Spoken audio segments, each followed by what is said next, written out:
Pamamasada ng mga kolorum na sasakyan mahigpit na binabantayan ng LTO. Balitang tinutukan ni Claire Lacanilaw Dungka. Nakakaapekto para sa ilang otorisadong EUV Transport Express Service ang pamamasada ng mga kolorum na sasakyan sa Dagupan City. Lalo na noong pandemya, lubhang naapektuhan ang kanilang pamamasada dahil sa paglipanan ng mga kolorum.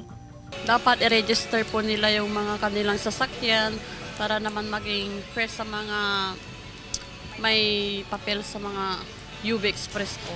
Others kasi dito mismo sa terminal kami sumasakay po.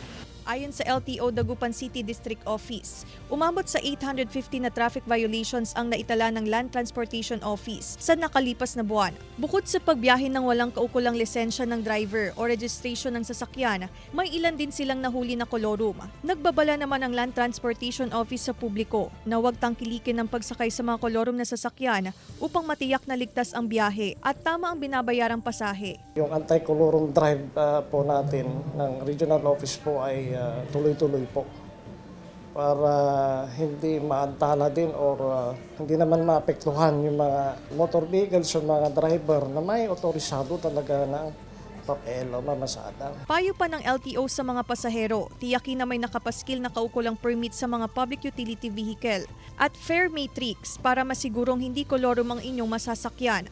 Kasama si Henry Dumincil, Claire Lacanilaw Dungka, One North Central Luzon.